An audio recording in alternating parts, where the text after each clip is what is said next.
Hello guys, welcome back to our channel. Today we will be reading the very first chapter of class 9th history French Revolution. Okay? तो आज हम class 9th का chapter 1 French revolution के बारे में पढ़ेंगे. ठीक है, तो सबसे पहले हम लोग देखेंगे कि कौन कौन से टॉपिक्स हैं जो हम इस चैप्टर के अंदर कवर करेंगे. Topics in the chapter. Okay, तो सबसे पहले हम इंट्रोडक्शन देखेंगे फ्रेंच रिवॉल्यूशन का. उसके बाद हम कॉजेस देखेंगे फ्रेंच रेवोल्यूशन का, मतलब फ्रांस के अंदर जो रेवोल्यूशन हुआ उसके क्या रीजंस थे. ठीक है, क्यों फ्रांस के अंदर रेवोल्यूशन हुआ, तो कॉजेस देखेंगे. कॉजेस में भी हम सोशल कॉज देखेंगे, इकोनॉमिक कॉज देखेंगे और पॉलिटिकल कॉज देखेंगे. ठीक है, उसके बाद हम देखेंगे ग्रोइंग मिडिल क्लास, किस तरीके से वहां पर मिडिल क्लास ने ग्रो किया. उसके बाद philosophers and the contribution in revolution, की फिलोसोफर्स का क्या कॉन्ट्रीब्यूशन रहा रेवोल्यूशन में और फिलोसोफर्स के क्या क्या आइडियाज थे, उन्होंने कौन कौन सी बुक्स के अंदर अपने क्या क्या आइडियाज लिखे थे, वो सब हम इस सेक्शन में पढ़ेंगे. उसके बाद the outbreak of the revolution, की किस तरीके से रिवोल्यूशन की शुरुआत हुई. उसके बाद the France becomes a constitutional monarchy, कि फ्रांस के अंदर आप इंट्रोडक्शन वगैरह में देखोगे कि पहले मोनार्की थी. ठीक है, और फिर रिवोल्यूशन हुआ. ठीक है, उसके बाद कॉन्स्टिट्यूशनल मोनार्की आई, तो वही हम इस सेक्शन के अंदर पढ़ेंगे. उसके बाद France abolish monarchy and becomes a republic, कि फ्रांस क्या करता है, मोनार्की को अबॉलिश कर देता है और फिर रिपब्लिक बन जाता है. तो मतलब पहले कॉन्स्टिट्यूशनल मोनार्की, मोनार्की से कॉन्स्टिट्यूशनल मोनार्की और फिर कॉन्स्टिट्यूशनल मोनार्की से रिपब्लिक. ठीक है, उसके बाद रेन ऑफ टेरर, ये रेन ऑफ टेरर आता है अंडर रॉबस्पायर. तो आप पढ़ेंगे कि उसके टाइम पे कि उसने कौन कौन सी चीजें ऐसी की हैं जिसकी वजह से इस पीरियड को रेन ऑफ टेरर का नाम दिया गया. उसके बाद डायरेक्टरी रूल्स फ्रांस, ये बहुत थोड़े टाइम के लिए चला बट स्टिल हम इसको पढ़ेंगे कि इसके अंदर क्या था. फिर हमने देखा, फिर हम देखेंगे विमेन रिवोल्यूशन, विमेन्स का क्या कॉन्ट्रीब्यूशन था. ठीक है, ड्यूरिंग द रिवोल्यूशन उन्होंने क्या क्या कॉन्ट्रीब्यूट किया और क्या उनकी एक्सपेक्टेशंस थी और इस रिवोल्यूशन से विमेन को मिला क्या. ठीक है, वो सब कुछ हम विमेन रिवोल्यूशन में पढ़ेंगे. उसके बाद अबॉलिशन ऑफ स्लेवरी, आप देखोगे कि स्लेवरी होती थी तो किस तरीके से फिर अबॉलिशन हुआ स्लेवरी का. तो फिर उसके बाद आएगा the revolution and the everyday life, revolution और उसका डे टू डे लाइफ पे क्या इम्पैक्ट पड़ा. ठीक है, राइज ऑफ नेपोलियन बोनापार्टे, उसके मतलब डायरेक्टरी रूल्स के बाद नेपोलियन बोनापार्टे आ जाते हैं. तो उसके बारे में हम थोड़ा सा देखेंगे कि किस तरीके से डायरेक्टरी रूल खत्म होगा और नेपोलियन बोनापार्टे आ जाएंगे. उसके बाद हम देखेंगे legacy of the French revolution, की फ्रेंच रेवोल्यूशन से हमें मिला क्या. ठीक है, तो अब हम लोग अपने स्टार्ट करते हैं चैप्टर को. Chapter the French revolution, France के अंदर जो रिवोल्यूशन हुआ उसको हम पढ़ेंगे और फ्रांस के अंदर रिवोल्यूशन से हम बहुत सारी चीजें सीखेंगे. ठीक है, किस तरीके से वहां के लोगों ने स्ट्रगल किया. ठीक है, क्या क्या प्रॉब्लम्स थी जो उन लोगों ने फेस की थी और उसके बाद उनके साथ उन्होंने स्ट्रगल किया और आज किस तरीके की सोसाइटी उन लोगों को मिल पाई है. ठीक है, और वो कैसे मिल पाई है, उनकी स्ट्रगल की वजह से. तो बहुत सारी चीजें हम लोग इस चैप्टर के अंदर पढ़ेंगे. तो हम स्टार्ट करते हैं इंट्रोडक्शन से. तो इंट्रोडक्शन में इन्होंने बताया है कि फ्रेंच रेवोल्यूशन 1789 में स्टार्ट हुआ. ठीक है, 1789 मतलब 18th सेंचुरी, 18th सेंचुरी में हमारा फ्रेंच रेवोल्यूशन स्टार्ट हुआ. अब बहुत सारे इवेंट्स थे. ठीक है, फ्रेंच रेवोल्यूशन के अंदर आप बहुत सारे इवेंट्स देखोगे जिनकी वजह से फ्रांस के अंदर मोनार्की से कॉन्स्टिट्यूशनल मोनार्की, फिर कॉन्स्टिट्यूशनल मोनार्की से रिपब्लिक आप देखोगे तो बहुत सारे इवेंट्स थे. लेकिन सबसे पहला इवेंट जो मेन इवेंट था जिससे हम बोलते हैं आउटब्रेक हुआ फ्रेंच रेवोल्यूशन का, वो हमारा था the revolution began on 14th July. मतलब वो जो फर्स्ट इवेंट जो हुआ वो 14th जुलाई 1789 को हुआ, जहां से हमारा फ्रेंच रेवोल्यूशन स्टार्ट होता है. और उस इवेंट में हुआ क्या, बेसिकली वहां के लोगों ने स्टॉर्मिंग की of the fortress prison Bastille. वहां बेस्टाइल एक प्रिजन थी, वहां पर उस प्रिजन को तोड़फोड़ दिया. ठीक है, उस प्रिजन को लूट लिया, उसके अंदर जो भी आर्म्स वगैरह थे. ठीक है, वहां की गार्ड को मार दिया और वहां के जितने भी प्रिजनर्स थे, आई गेस 7 प्रिजनर्स थे वहां के प्रिजन के अंदर, उन लोगों को रिहा कर दिया, बाहर निकाल दिया. तो लोगों ने ये सब किया, तो यहाँ से फ्रेंच रेवोल्यूशन की स्टार्टिंग होती है. ठीक है, 14th जुलाई 1789 में with the storming of the fortress prison the Bastille. तो बेस्टाइल प्रिजन के साथ यहाँ पर रिवोल्यूशन की स्टार्टिंग होती है. The Bastille the fortress prison was hated by all, सब लोगों को नहीं पसंद थी वो जो प्रिजन थी. लोग उसे नहीं पसंद करते थे। क्यों नहीं पसंद करते थे? क्योंकि but because it stood for the despotic power of the king. ठीक है, क्योंकि वो किस चीज का सिंबल थी? वो despotic power of the king का सिंबल थी, कि ये राजा की डेस्पोटिक पावर को दिखाती है।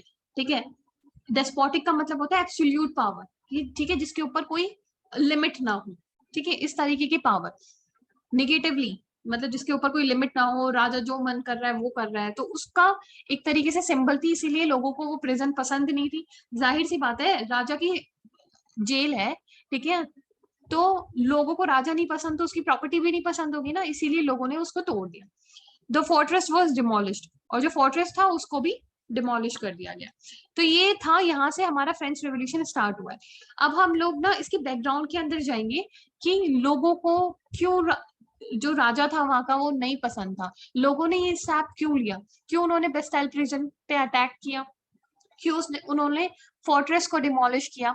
तो हम अब इसकी हिस्ट्री के अंदर जाएंगे। ठीक है, हमने ये देख लिया कि फ्रेंच रेवोल्यूशन, ठीक है, 1789 में इस इवेंट के साथ स्टार्ट हुआ। अब हम ये देखेंगे कि ये इवेंट हुआ क्यों। ठीक है,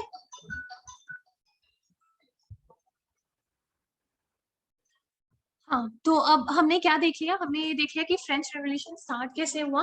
अब हम ये देखेंगे कि ये फ्रेंच रेवोल्यूशन स्टार्ट हुआ क्यों। ठीक है, ये फ्रेंच रेवोल्यूशन के क्या कॉजेज हैं, कि क्यों ये फ्रेंच रेवोल्यूशन हुआ। तो सबसे पहले हम सोशल कॉज देखेंगे।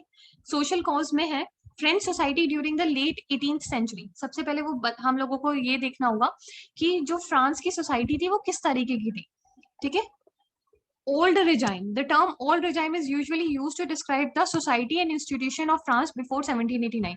देखो, ये जो इवेंट था, मतलब storming of fortress prison the Bastille, तो ये इवेंट था 17 जुलाई 1789 का।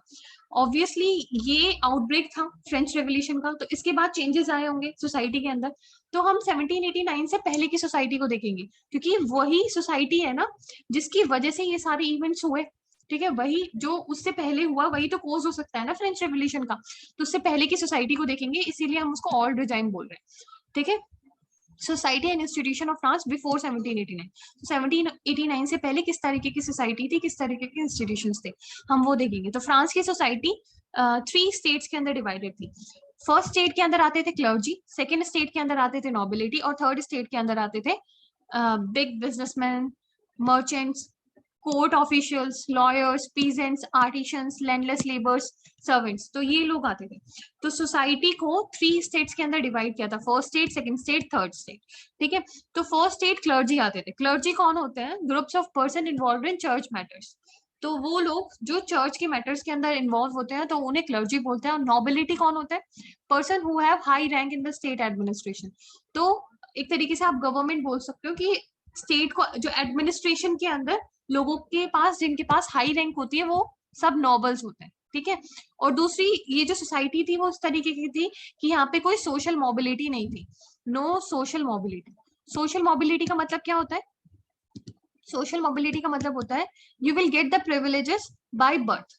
ठीक है, नो सोशल मोबिलिटी का मतलब होता है कि आप अगर फर्स्ट स्टेट में हो तो आप फर्स्ट स्टेट में ही रहोगे। ठीक है, और आपके बच्चे भी होंगे तो वो भी फर्स्ट स्टेट में ही रहेंगे, और सेकंड स्टेट वाली सेकंड स्टेट में, थर्ड स्टेट वाले थर्ड स्टेट में। ऐसा नहीं है कि आप थर्ड स्टेट में हो अभी और आपने कुछ अच्छा काम कर दिया तो आप सेकंड स्टेट में पहुंच जाओगे, नहीं, कोई सोशल मोबिलिटी वहां पर नहीं थी। ठीक है, first 2 classes were exempted from paying taxes. और अगर हम टैक्स की बात करें तो पहले की जो ये 2 स्टेट्स है, फर्स्ट स्टेट और 2 सेकंड स्टेट, इन लोगों को टैक्स वगैरह नहीं पे करना पड़ता था। इन लोगों को प्रिविलेजेस मिलते थे बाय बर्थ। ठीक है, बाय बर्थ प्रिविलेजेस मिलते थे, कोई सोशल मोबिलिटी नहीं थी। मतलब जिसने जहां जन्म ले लिया उसको उसके अकॉर्डिंगली प्रिविलेजेस मिल जाएंगे। अगर तुम फर्स्ट स्टेट सेकंड स्टेट के मेंबर हो तो तुम ऐश करोगे, और अगर थर्ड स्टेट के हो तो तुम लोगों को टैक्स वगैरह भी पे करना पड़ेगा, और तुम लोगों के पास कोई प्रिविलेजेस भी नहीं होंगे। ठीक है, nobility classes also enjoyed feudal privileges. कि मतलब उस टाइम पर जो फ्रांस सोसाइटी थी वो फ्यूडल सोसाइटी थी। फ्यूडल सोसाइटी होता है land based economy. Land based economy, feudal society क्या होता है? लैंड बेस्ड इकोनॉमी, मतलब जहाँ की इकोनॉमी किसके ऊपर बेस्ड हो? लैंड के ऊपर ही बेस्ड हो। तो वहां पर फ्यूड्स होते थे, फ्यूड्स मतलब होते हैं लोड्स होते थे। जैसे ये पर्टिकुलर एक टेरिटरी हो गई, ठीक है, यहाँ पर एक लॉर्ड है, ठीक है, वो इस पूरे लैंड को ओन करता है, he is the owner of that land. तो यहाँ पर उसका बोल दो मैनर वगैरह है, घर वगैरह है, पैलेस है, और बाकी जो एरिया है यहाँ पर खेती होती है। ठीक है, यहाँ पे फार्मिंग होती है। और फार्मिंग करता कौन है? फार्मिंग करता कौन है? ये थर्ड स्टेट वाले लोग। तो ये सेकंड स्टेट वाले लोग थर्ड स्टेट वाले लोगों को हायर कर लेते हैं और फार्मिंग कराते हैं अपने लैंड पे। ठीक है, यहाँ पर अपने लैंड पे ये क्या करेंगे? फार्मिंग करेंगे। ठीक है, और लैंड ऑन कौन करेगा? ये सेकंड स्टेट वाले। ठीक है, ये नोबल्स होते हैं, फ्यूट्स होते हैं जो लैंड को ऑन करते हैं, लेकिन काम किससे कराते हैं? थर्ड स्टेट वाले। और टैक्स कौन पे करेगा? थर्ड स्टेट वाले लोग। ठीक है, तो इस तरीके की वहां पर सोसाइटी थी। Only the members of the third state had to pay taxes to the state. समझ आया? सिर्फ और सिर्फ थर्ड स्टेट के लोग ही थे जिन्हें स्टेट को टैक्स पे करना पड़ता था। और सिर्फ स्टेट को भी नहीं, टैक्स क्लर्जी लोगों को भी पे करना पड़ता था। फर्स्ट स्टेट को भी और सेकंड स्टेट दोनों को टैक्स पे करते थे थर्ड स्टेट वाले लोग। ठीक है, direct tax called taille and also a number of indirect tax which were charged on articles of everyday consumptions like salt और तंबाकू। तो मतलब यहाँ पर बताया है कि ठीक है, थर्ड स्टेट वाले लोग टैक्स पे करते थे, लेकिन किस तरीके का टैक्स होता था? जो डायरेक्ट टैक्स होता था, जो थर्ड स्टेट वाले लोग नोबिलिटी को पे करते थे, या फिर आप बोल सकते हो स्टेट एडमिनिस्ट्रेशन को पे करते थे, वो टेल बोलते हैं उसको। ठीक है, और भी कुछ इनडायरेक्ट टैक्सेस भी लगते थे, जो भी चीजें वो कंज्यूम कर रहे हैं उसके ऊपर कुछ इनडायरेक्ट टैक्सेस वगैरह भी लगते थे। और दूसरा टैक्स है अ टैक्स कॉल्ड टिथ। ये जो टिथ टैक्स था, ये किसके थ्रू कलेक्ट किया जाता था? चर्च के थ्रू। किससे कलेक्ट किया जाता था? पीजेंट्स से। तो पीजेंट्स भी थर्ड स्टेट वाला के अंदर ही आते हैं, तो थर्ड स्टेट में पीजेंट्स से ये टैक्स कलेक्ट किया जाता था, और इस टैक्स का नाम क्या था? टिथ। तो टिथ कौन चार्ज करता था? चर्च। और टेल कौन चार्ज करता था? स्टेट। ठीक है, ये एक इनडायरेक्ट मतलब डायरेक्ट टैक्स था, और इसको भी थर्ड स्टेट वाले लोग पे करते थे, और इसमें थर्ड स्टेट में पीजेंट्स को ये टैक्स पे करना पड़ता था। Clergy and nobility were 10% of the population but possessed 60% of land. अब आप देख सकते हो कि पॉपुलेशन वाइज सिर्फ 10% ऑफ द पॉपुलेशन में क्लर्जी और नोबिलिटी आते थे, लेकिन उनके पास 60% ऑफ द लैंड था। ठीक है, they own 60% of the land. And the third state was 90% of the population बस possessed 40% ऑफ द लैंड। कि थर्ड स्टेट के अंदर 90% ऑफ द पॉपुलेशन थी, लेकिन उनके पास सिर्फ और सिर्फ 40% लैंड था। ठीक है, टोटल लैंड की बात हो रही है यहाँ, एग्रीकल्चरल लैंड की बात नहीं हो रही है, टोटल लैंड की बात हो रही है। ठीक है, तो आप देख सकते हो कि क्या कितना ज्यादा इनइक्वालिटी थी वहां पर। ठीक है, तो ये सोशल कॉज था। ठीक है, तो जाहिर सी बात है आप थर्ड स्टेट वालों के साथ कितना बुरा कर रहे हो। आप ये देखो, थर्ड स्टेट वाले ही टैक्स पेयर है, थर्ड स्टेट वालों को ही कोई प्रिविलेज नहीं मिल रहा, कोई वहां पर सोशल मोबिलिटी नहीं है। ठीक है, और आप लोगों को मतलब जो थर्ड स्टेट वाले लोग हैं उन्हें अंडर फ्यूट्स काम करना पड़ेगा, उनके लॉर्ड्स होते हैं उनके अंडर उन्हें काम करना ही पड़ेगा। ठीक है, तो इस तरीके से जब इतना बुरा हो रहा था थर्ड स्टेट वालों का के साथ, तो यही क्या बना? कॉज बना किसका? रिवोल्यूशन का, आउटब्रेक ऑफ फ्रेंच रिवोल्यूशन। उसके कॉजेस के अंदर हम पढ़ रहे हैं सोशल कॉज। सोशल कॉज समझ आया कि इस तरीके का अरेंजमेंट था, सोसाइटी इस तरीके की थी जिसमें थर्ड स्टेट वालों के पास कोई राइट नहीं थी। ठीक है, अब हम देखेंगे इकोनॉमिक कॉज क्या था। तो आप देखेंगे सब्सिस्टेंस क्राइसिस। तो सब्सिस्टेंस लेवल पे भी लोग अपनी नीड्स को पूरा नहीं कर पा रहे थे। सब्सिस्टेंस क्राइसिस वो क्राइसिस होते हैं जिसमें तुम अपने बेसिक नीड्स को भी पूरा ना कर पाओ। ठीक है, बेसिक नीड्स कैसी होती है? खाना, पानी, ये सारी चीजें भी तो होती हैं बेसिक नीड्स। तो जब आप अपनी बेसिक नीड्स को भी पूरा ना कर पाओ तो तब आती है सब्सिस्टेंस क्राइसिस। ठीक है, अब देखो सब्सिस्टेंस क्राइसिस आई क्यों? The population of the France rose about 23 million in 1715 to 28 million in 1789। कि फ्रांस की पॉपुलेशन 1715 में 23 मिलियन थी और 1789 में 28 मिलियन थी। तो देखो 5 मिलियन बढ़ गई। तो पॉपुलेशन क्या कर रही थी? बढ़ रही थी। पॉपुलेशन क्या हो रही थी? बढ़ रही थी। This increase the demand for food grains. तो अगर पॉपुलेशन बढ़ेगी तो जब लोग बढ़ गए, खाने वाले बढ़ गए, तो खाना भी तो ज्यादा चाहिए ना, तो फूड ग्रेन्स की जो डिमांड है वो भी बढ़ेगी। पॉपुलेशन बढ़ी तो डिमांड क्या करेगी? डिमांड भी बढ़ेगी। समझ आया? पॉपुलेशन बढ़ी तो फूड ग्रेन्स की डिमांड भी बढ़ गई। However, production could not keep pace with the demand, which ultimately increased the price of the food grains। कि ठीक है पॉपुलेशन बढ़ रही थी, डिमांड बढ़ रही थी, लेकिन प्रोडक्शन नहीं बढ़ रहा था। मतलब जो चीज प्रोड्यूस हो रही थी, प्रोडक्शन नहीं बढ़ रहा था। अब प्रोडक्शन नहीं बढ़ रहा लेकिन डिमांड बढ़ रही है। ज्यादा लोगों को खाना चाहिए लेकिन खाना उतना का उतना ही है, खाने को लेने वाले ज्यादा हो गए। पहले सपोज 10 लोगों को ये खाना चाहिए था, अब 50 लोगों को ये खाना चाहिए और खाना उतना ही है, खाना नहीं बढ़ा, तो जाहिर सी बात है इस खाने के प्राइस बढ़ जाएंगे। ठीक है, प्रोडक्शन नहीं बढ़ी, डिमांड बढ़ गई। ठीक है, डिमांड क्यों बढ़ी? क्योंकि पॉपुलेशन बढ़ गई। तो इससे क्या होगा? प्राइस बढ़ जाएंगे। इससे क्या होगा? प्राइस बढ़ जाएंगे। तो वही लिखा है, मोस्ट वर्कर, ये लिखा, however production could not keep pace with the demand which ultimately increased the prices of the food grains. इससे क्या हुआ? फूड ग्रेन्स का प्राइस बढ़ गया। So most worker work as laborers in the workshops and they didn't see increase in their wages. कि जो ज्यादातर workers थे वो लेबरर्स की तरह काम करते थे। ज्यादातर वर्कर्स किसकी तरह काम करते थे? लेबरर्स की तरह काम करते थे वर्कशॉप्स में, और उनकी फिक्स्ड वेजेस होती थी। क्या होती थी? उनकी फिक्स्ड वेजेस होती थी। मतलब कितना भी इन्फ्लेशन आ रहा है, कितनी भी महंगाई बढ़ रही है, लेकिन उनको अगर पहले सपोज करो दिन के 100 रुपए मिलते थे, तो अभी भी दिन के 100 रुपए ही मिलेंगे। उनकी वेजेस के अंदर कोई इंक्रीमेंट नहीं था। ठीक है, they didn't see increase in their wages, उनके वेजेस के अंदर नहीं बढ़ रहा। अब जाहिर सी बात है, प्राइस तो बढ़ रहा है लेकिन वेजेस उतनी ही है। ठीक है, सपोज करो पहले मैं 10 रुपए दिन का कमाती हूँ पर डे, 10 रुपए में एक दिन का कमाती हूँ, तो उसमें पहले मैं क्या कर लेती थी? सपोज करो 8 रुपए में मेरा खर्चा हो जाता था, 2 रुपए सेविंग, या 2 रुपए भी नहीं, सपोज करो 10 के 10 में मेरा खर्चा हो जाता था, खाना वगैरह खरीद लेती थी। लेकिन पहले खरीदती थी ना, अब मेरी वेज तो अभी भी यही है, लेकिन अब क्या हो गया? ये प्राइस बढ़ गया है, तो मैं किस तरीके से खाने को खरीद पाऊंगी? नहीं खरीद पाऊंगी ना। तो यही उन लोगों को, मतलब यही समझाने की कोशिश की गई है कि वर्कर्स की वेजेस के अंदर कोई इंक्रीमेंट नहीं हुआ।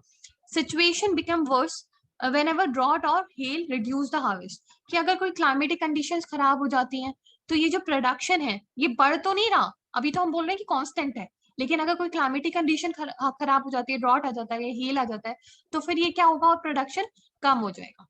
प्रोडक्शन और कम हो गया तो मतलब प्राइजेस और ज्यादा बढ़ जाएंगे, प्राइजेस और ज्यादा बढ़ जाएंगे, और ज्यादा प्राइजेस बढ़ने का मतलब क्या है? और ज्यादा प्रॉब्लम हो जानी है, क्योंकि वेज तो अभी भी क्या है?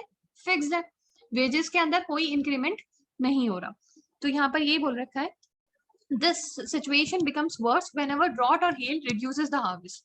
ठीक है, this lead to the scarcity of the food grains और subsistence crisis which started occurring frequently during the old regime. तो इससे क्या होता है?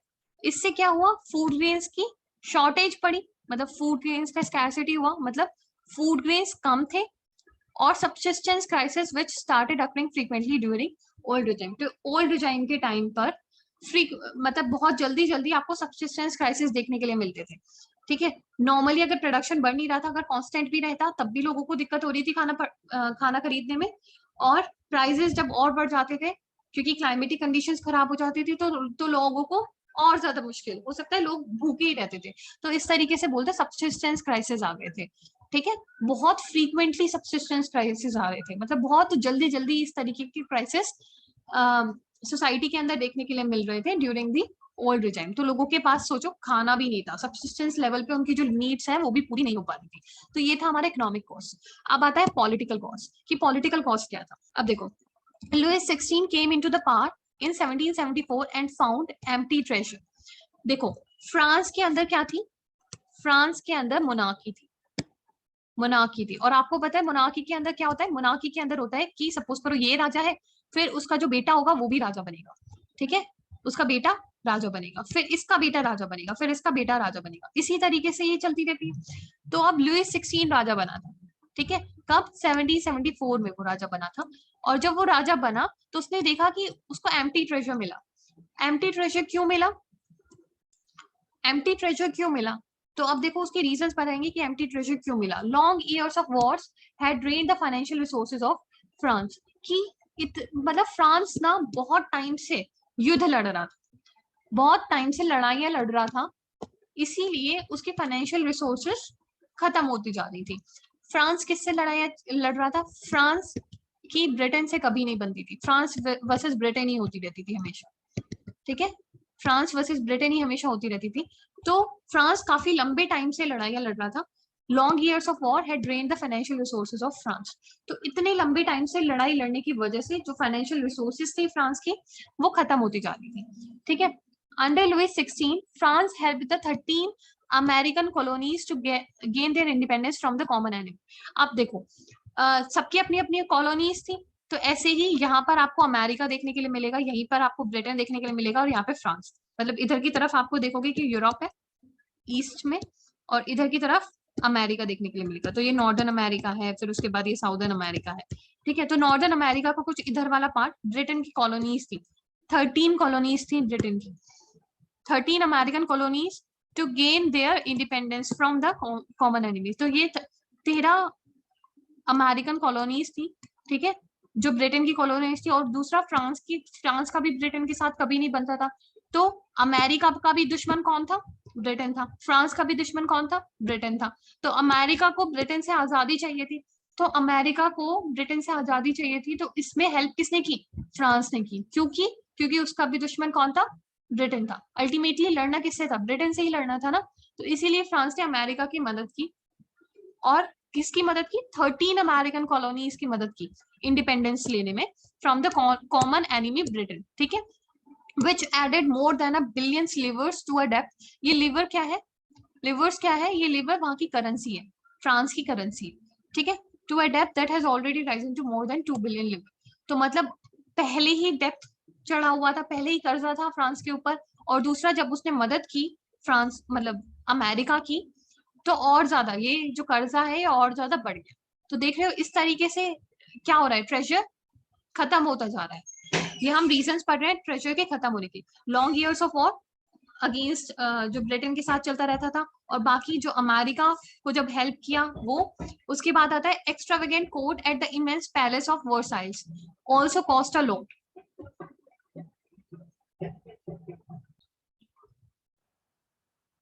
तो जो एक्स्ट्रावेगेंट कोर्ट थी, मतलब जहां पर भी ये palace of Versailles, I don't know what is the pronunciation of this word, it may be Versailles और वर्साइल्स, जो भी है।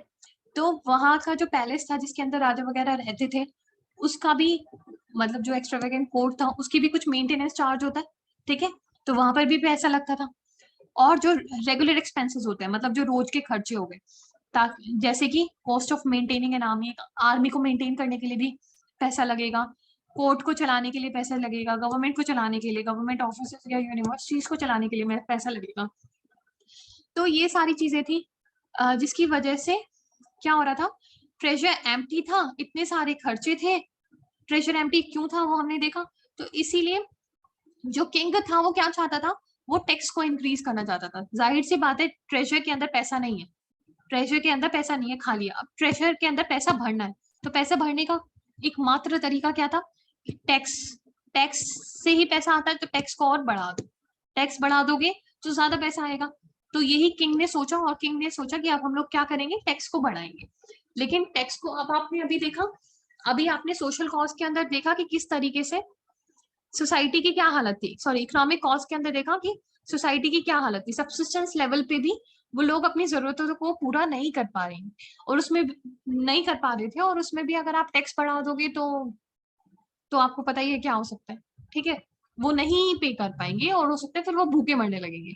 ठीक है, थोड़ा भी नहीं खरीद पाएंगे। तो ये सारी सिचुएशन थी जो बन गई थी फ्रांस के अंदर, जिसकी वजह से रेवोल्यूशन का आउटब्रेक हुआ। तो हमने तीनों चीज देख ली, हमने तीनों कोर्सेज देख लिए।